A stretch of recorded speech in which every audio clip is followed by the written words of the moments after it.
नमस्कार दोस्तों, मैं हूं आपका दोस्त राम वर्मा और एक बार फिर हाजिर है एक नए प्रमेय के साथ।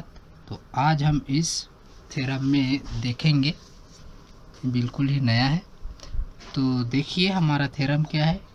किसी स्पर्श रेखा, जैसे हमारा ए बी है स्पर्श रेखा, मैं डायग्राम आपके लिए पहले से बना लिया हूँ। ये है स्पर्श रेखा तथा जीवा द्वारा बनाया गया कोण, और ये जीवा है पी क्यू। अब जीवा तो इसमें आर क्यू भी है, पी आर भी है, लेकिन कोई भी एक जीवा, ठीक है। तो जीवा पी क्यू और स्पर्श रेखा ए बी द्वारा बनाया गया कोण कौन सा है? ये वाई, ये वाला कोण क्यू पी बी, इसको हमने वाई नाम दे दिया है अपनी सुविधा के लिए, ठीक है।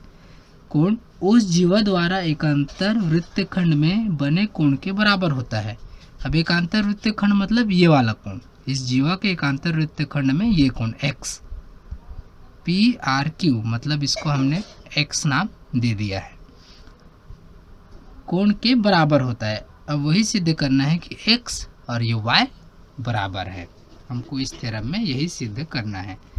तो हमेशा की तरह हम लिख लेते हैं अपना दिया हुआ पाठ, और आपको याद दिलाते चलो दोस्तों कि अगर आप इस चैनल पे नए हैं तो चैनल को सब्सक्राइब कीजिए, अगर पुराने हैं तो बेल आइकॉन दबाइए, ताकि आपको जब भी नया वीडियो डालूँ आपको अपडेट मिलता रहे। तो चलिए, दिया गया है, क्या दिया है कि ए बी स्पर्श रेखा है, ए बी स्पर्श रेखा तथा जीवा पी क्यू द्वारा बनाया गया कोण x है तथा कोण y एकांतर कोण है, एकांतर कोण है, ठीक है।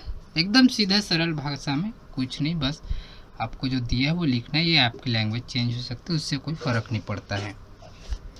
अब इसमें हमको सिद्ध करना है,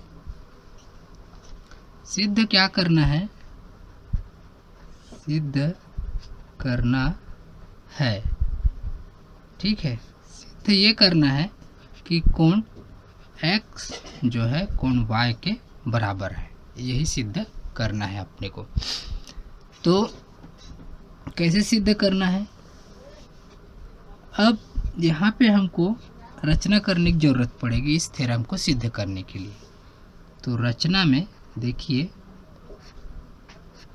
रचना में हमको केंद्र से ये स्पर्श बिंदु जहाँ पे y कोण बन रहा है, ये P बिंदु है, स्पर्श बिंदु को मिला देते हैं, ठीक। और ये O को Q से मिला देते हैं, ये ऐसी। तो क्या किए हैं, OP तथा OQ को मिलाए,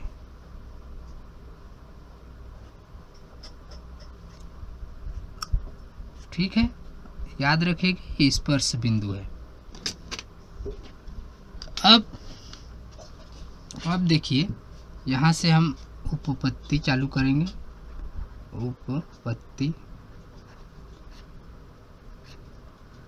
उपपत्ति में सबसे पहले आप ध्यान दीजिए, हम पिछले थ्योरम में जो सीखे हैं, ये जीवा है, ये चाप भी है पी क्यू, ठीक है। एक ही चाप के ऊपर ये पी ओ क्यू और पी आर क्यू, ये x वाला कोण और ये पी ओ क्यू एक ही जगह बना है।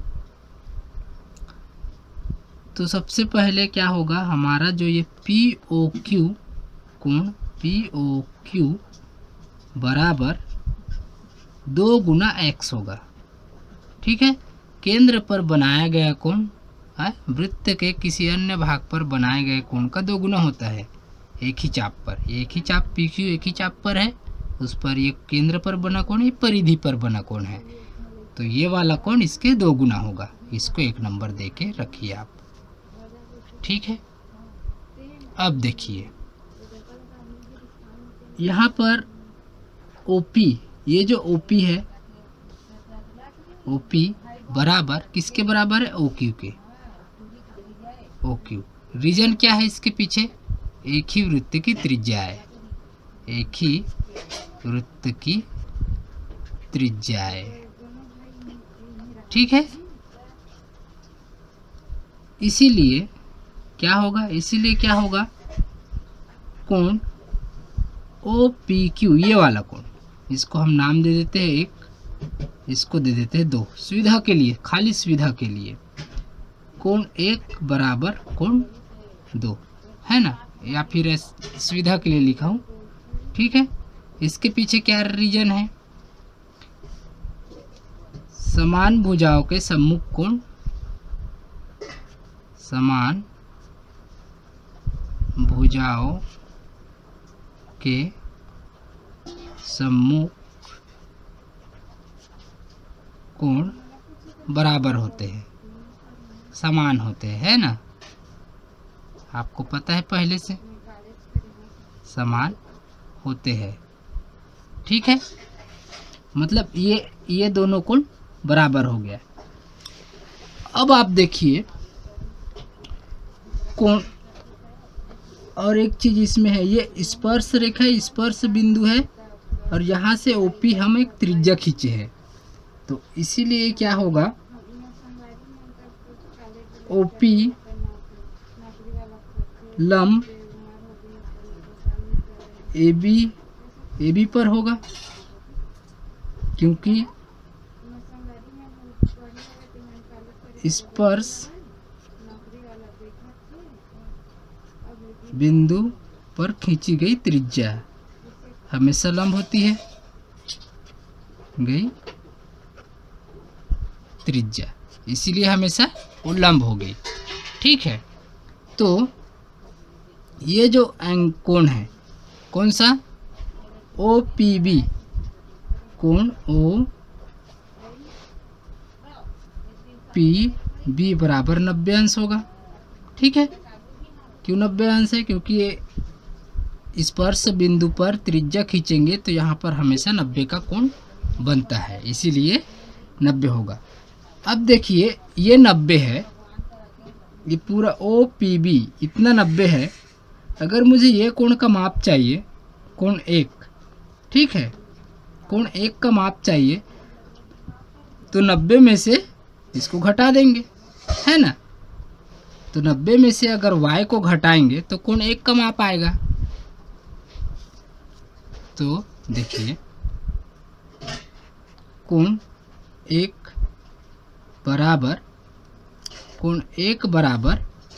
90 माइनस y, है ना, तथा कोण 2 बराबर भी 90 माइनस y होगा, क्योंकि कोण 1 और कोण 2 तो बराबर है, इसीलिए दोनों में सेम ही आएगा, ठीक है। अब देखिए, अब इस त्रिभुज में OPQ, त्रिभुज OPQ में, ठीक है, ये जो त्रिभुज बना है हमारा OPQ त्रिभुज में, अगर हमको POQ का मान निकालना है, POQ है ना, कोण POQ बराबर, अब देखिए कोई भी त्रिभुज में 3 कोण होते हैं और तीनों का माप 180 होता है, ठीक है। तो OPQ ये त्रिभुज के अंदर ये दोनों को जोड़ेंगे और 180 में से जब घटाएंगे तो ये वाला आएगा, है ना, तो 180 डिग्री माइनस कोण 1 प्लस कोण 2, ऐसे ही करते हैं ना, दो कोणों को जोड़कर 180 से घटा दो, दो कोणों को जोड़कर 180 से घटा दो तो उसका मान आएगा। तो देखिए अब कोण क्यू, ठीक है, बराबर 180 अंश माइनस कोण एक का माप क्या है 90 माइनस वाई, ठीक है, 90 माइनस वाई है। उसके बाद प्लस कोण 2 का माप क्या है, इसका भी माप है 90 माइनस वाई, ठीक। अब ये 180 माइनस, अब देखिए कोण के अंदर क्या होगा 90 प्लस में है, इधर 90 प्लस में है, 90 क्या हो जाएगा 180, और y दोनों माइनस माइनस में है तो जुड़ जाएंगे 2y हो जाएगा, ठीक। अब ब्रैकेट के बाहर ये ऋण का चिन्ह है 180 अंश, तो 100 माइनस का प्लस से गुना होगा तो माइनस साइन आएगा 180, और ये माइनस ये ब्रैकेट के अंदर का माइनस मिला के प्लस हो जाएगा गुना गुना, तो ये होगा 2y, ठीक है।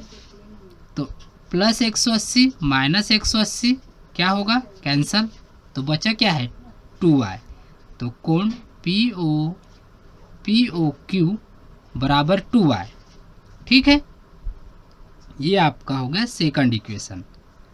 अब पहला वाला इक्वेशन आपका क्या था, वही कोण का माप 2x था, और यहाँ पर वही कोण का माप 2y आया है।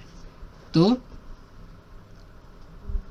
देखिए अब POQ के जगह 2x लिख सकता हूँ, है ना, लिख सकता हूँ कि नहीं, जबकि POQ का मान 2x है तो 2x, ठीक है, और इधर में क्या है 2y। इसको क्या कर सकते हैं, समीकरण 1 तथा 2 से, है ना, समीकरण 1 तथा 2 से। अब 2 से 2 कैंसल, इधर आके भाग में आएगा तो क्या हो गया x बराबर y, कोण x बराबर कोण y, तो ये हो गया हमारा सिद्ध,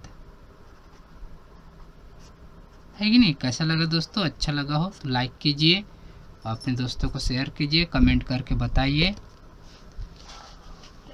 धन्यवाद।